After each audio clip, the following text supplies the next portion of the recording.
Imagine you're making $26.6 million and you're more excited about a $200,000 payout and your name is Terry Rozier. Imagine you're Chauncey Billups, a finals MVP, a head coach, and you're working with the Italian mafia on poker games, helping them over the years win $7 million. Think about that.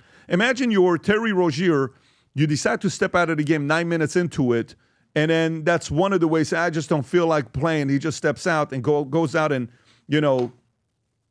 is stepping out of the game to help a friend win the game. Rob, do you have the clip of Kash Patel announcing this? Yes. So here's how it started, the bombshell, and then we're going to go to Tim Donaghy here in a minute. Go ahead, Rob. Play this clip with Kash Patel. Such as Chauncey Billups, Damon Jones, and Terry Rozier were taken into custody today. Former, current NBA players and coaches. What you don't know is that this is an illegal gambling operation and sports rigging operation that spanned the course of years. The FBI led a coordinated takedown across 11 states to arrest over 30 individuals today responsible for this case, which is very much ongoing. Not only did we crack into the fraud that these perpetrators committed on the grand stage of the NBA, but we also entered and executed a system of justice against La Casa Nostra to include the Bonanno, Gambino, Genovese, and Lucchese crime families. Okay, so by the way, it's not every day the FBI director, Kash Patel, comes out and explains what's going on with the NBA. This is right after the NBA had a good opening day, and the timing of it is kind of interesting. You have an opening day when, what's his name? Wemby has an incredible opening day, 40 points, 15 rebounds, 3 blocks. Good things are going on, and then next thing you know, boom, this is the news. Tim, great to have you on the podcast. Tim, can you hear us? I can't hear. I think you may be muted. There you go. Can you hear us? We can hear him over there. You're still... No, I heard him over there. No, that's Jake speaking. Oh. Tim, you may be still muted. Let's see. Because that phone has got the red's got to remove from it. How about now? Oh, we hear you now. There we go. Is. So, Tim, how you doing? I'm doing terrific. Good morning, guys. Fantastic. Morning. Fantastic. Appreciate you for making the time. So what do you think about what's going on here? I think we're just at the tip of the iceberg. I think when you talk about arrests being made by the FBI, I think the guys that are arrested are going to sit down and, be scared to death with what they're facing, and they're going to start to cooperate, and they're going to tell the FBI everything they know, and this thing is going to spread like wildfire, and you're going to find out that this is a lot bigger than it is right now, and it's pretty big. Tim, why do you think this is why 2 days before this announcement is made, or even 1 day before this announcement is made, Adam Silver, the commissioner of the NBA, was on Pat McAfee? You think that was intentional? Absolutely. I think he was trying to, get ahead of the fire a little bit and talk about that they need to get gambling under control. And I think that he's going to continue to try to figure out a way to put a lid on this. But it's going to be very difficult for him because I think this is widespread. I think it's going to be very damaging to the league. And, I just received a text message from one of the FBI agents that worked my case, and he basically said that they're not going to be able to cover this up like they covered up my case. What do you mean by that? So what's the difference between this case and your case?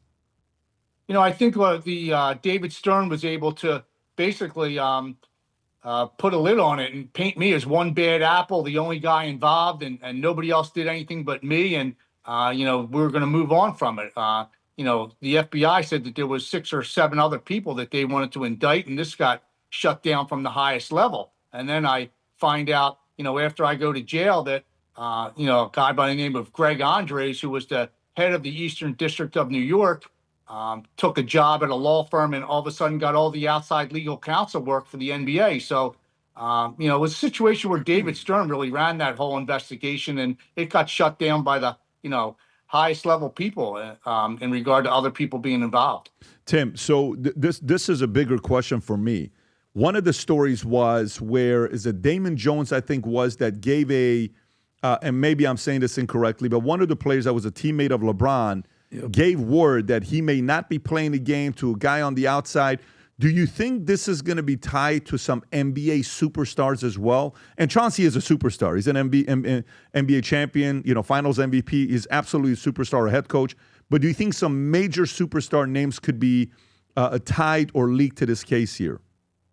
Absolutely. I mean, when you talk about wire fraud, that's a law that is can be applied to many different things. And if you're just calling your buddy and telling them that somebody's not playing, even if it's a nonchalant comment, you're transferring that over state lines, that's wire fraud. And that's what I was charged with. So, yeah, there's no doubt in my mind some of these star players might have been, saying something to their buddies back home that they weren't playing, or one of the other guys weren't playing, or they weren't 100%.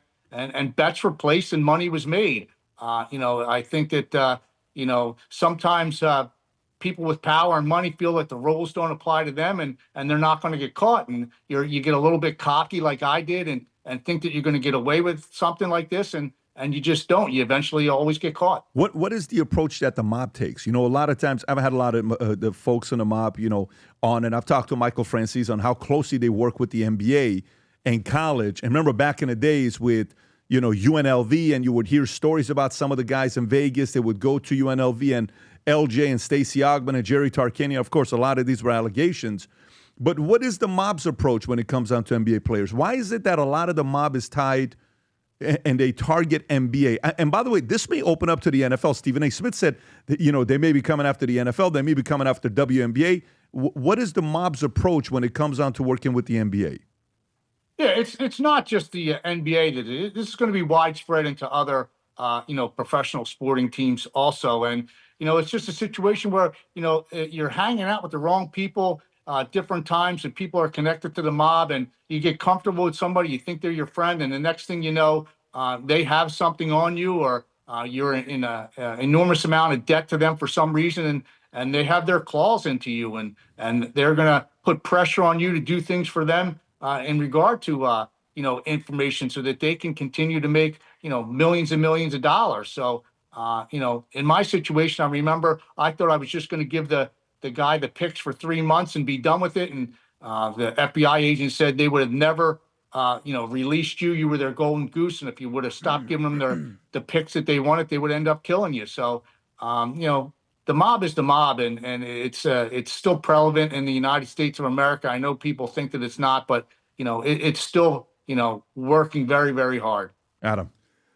Tim, how big is the Vegas effect here? Because if you scroll back X amount of years ago, there were no professional teams in Vegas. But the NBA Summer League is based in Vegas. We know that they have the Raiders now. I believe they have a WNBA team. I think LeBron is trying to bring an actual NBA team to Vegas. We know that the Mafia was located in Vegas. People think that the Mafia went away and they're just podcasters now. They're clearly out there. How big is the Vegas effect here, in your opinion? I think that, you used to always be told you couldn't go to Vegas, stay away from Vegas. It was nothing but trouble. I think it's just a matter of there's a market out there, and they want to improve the bottom line. So, they move into Vegas. You mentioned the Summer League for the NBA out in Vegas. They put it out in Vegas because they wanted the attraction for, some of the bigger players to go out there and watch. And, it exploded out there because, people went to see it, and they loved it, and they loved going to Vegas. So it's all about the bottom dollar when it comes to, moving out to Vegas and expanding to different areas. And you were found, I don't know exactly, I remember it was 2007, I believe, that you were alleged. Yes, convicted. 2007, I was found guilty of gambling and wire fraud for passing inside information over state lines. Okay, bingo, the inside information here. So whether it's in the stock market, whether it's in sports gambling, explain the difference maybe between what you were accused of or guilty of versus what actual player. You were a referee. These are players, coaches. Explain the difference in your opinion. I think the difference between me and, say, Rozier is the fact that he went out onto the floor, basically pulled himself off the floor because he didn't want to go over a certain amount of points, knowing that there was bets that were going to hit in regard to the amount of points that he was supposed to score. My situation was I didn't go out and actually fix games like that. That's fixing of a game, which is a much higher penalty than just passing along information about injuries and different things that, you learned about the game that I was going to officiate that night. So I think he actually went out and fixed the outcome of a bet. So, I think he's probably in the most trouble of the three. And for the record, how much do NBA referees make a year? They do very well. A referee that goes all the way up to the NBA Finals is going to probably make a little bit over 500 grand a year. A lower level guy is going to make somewhere around 200, 225 a year. Okay, but this is good money. But this isn't NBA, max salary, even minimum vet money. That's 5, 10, 20, 50 million. Terry Rozier, I mean, I think he's made over $100 million in his career. He plays for my Miami Heat right now. Why in the hell would someone who's made over $100 million waste their time and their reputation on a $100,000 bet? Explain to me the mind of a player. That's why I think there's something weird going on here. $160 million. Great question. Great question. But what you have to realize is that, gambling addiction is just like drugs and alcohol. Damn. And, you get a high from that. I got a high from it. I enjoy doing it every single day in my life. So there's a possibility that he may be addicted to gambling, and he just liked the high of doing that. So, people don't realize it, but gambling is just as powerful of an addiction as drugs and alcohol. Have guys reached out to you with any news of any other names that are being targeted, or you haven't heard anything else? I have not heard anything else, but like I said, this is the tip of the iceberg. When you talk about an investigation of this level, the FBI being involved, Billups is going to sit down with them. Rozier is going to sit down. Jones is going to sit down. They're going to be facing, 10, 15, 20 years in jail. They're going to literally scare the shit out of them, and they're going to cooperate because, the last thing you want to do is sit in a jail cell for the next 20 years of your life when you have a family at home. And it's going to be widespread. There are going to be a lot of other big names involved in this. I don't believe that the NBA is going to be able to cover something like this up. Oh, no. By the way, go ahead, Benny. I was just going to say, Tim, when it comes to, I just thought about it. Even college games. I showed Pat a clip last week about a team that could have just kneeled the ball and won. He ran all the way back into his own end zone for a safety, and it messed up. The spread. So this is, like you said, this is, who knows how far this is going to go. But at the end of the day, Tim, when it comes to this type of gambling, you can never be 100% because some people won't be that careless when it comes to the wire fraud. It can be a cash thing. You can't stop cheating in sports, period. You can't. Right. And I think the next big scandal from here is going to be at the college level. When you talk about a lot of these young kids who aren't going to make it to that next level and make millions and millions of dollars, you're going to have some of these mob guys go up to them and say, hey, listen, the spread's 15, just win by 11, 12, or 13. Here's 50 grand. Let's do that 3 or 4 times this year before you graduate so you don't leave here penniless. You have money for your family. So I think that you're going to find, in the near future, something like that happening at the college level. Tim, back to NBA, I want to understand the concept of tanking, whether it's in one game or in a season, because if this thing goes back to where I think it's going, and I'm going down Vinny goes down the Epstein rabbit hole, I'm going down the, hey, how you doing, whoever's in the back over there? That's my girlfriend, Laura. Sorry. How you doing? No worries. It's all good. So this thing, if you go back to 2023, Chauncey Billups, I believe he's not even the coach of Portland yet, but everybody's in the tanking Olympics for the greatest potential player that we've seen since LeBron, and this guy is Victor Wembanyama. We all know who this is. This guy just came out of the first game of the season, 7'4", put up 40 points, ridiculous player. How much of the tanking, they were trying to get rid of Damian Lillard, or he was going to go to Milwaukee, Giannis. How much of this has to do with tanking, trying to get the greatest player of this generation, Wembanyama, losing games? So the question is, how much of this is tanking, Tim? Yep. A lot of it's tanking. I mean, if you look at it over the years, the NBA hasn't been able to get rid of tanking. So it's something that they have to figure out. They have a lot of issues at hand between gambling and tanking and these players sitting out during, the end of the year. So I think the NBA is really in a lot of trouble with a lot of different things, and they need to work some things out, or this league's going to fall apart. It'd be like the 70s again, before Bird and Magic and Jordan became a part of the league. It's funny because if you notice, when they brought Michael back to do the show that he's doing, is that a part of, hey, we kind of need the attention back? We need somebody to excite the generation? Who knows? But, Tim, appreciate you for taking the time. I know probably everybody's reaching out to ask you. I saw you on News Nation as well. So appreciate you again for taking the time, buddy. You got it, pal. Anytime. Appreciate you calling me. Take care. I'm excited for 2026. I think 2026 is going to be the greatest year of my lifetime in America. America's turning 250. World Cup's coming here. President Trump's turning 80. We're going to have multiple times rates going lower. I think the IPO market's going to open up. And Vinny and I, we were out there. I was looking at Vinny outside yesterday. I don't know what was going on. So I'm walking outside. Vinny's looking at the sky. I'm like, Vinny, what are you doing? Obviously, we have 11 acres of land we own right on the airport. So I was concerned. I walked up. Watch what Vinny was doing in this video. Go ahead, Rob. Great pose. Come on. Hey, Vinny. What's up, Pat? What are you doing? Waiting. Waiting for what? Business plan.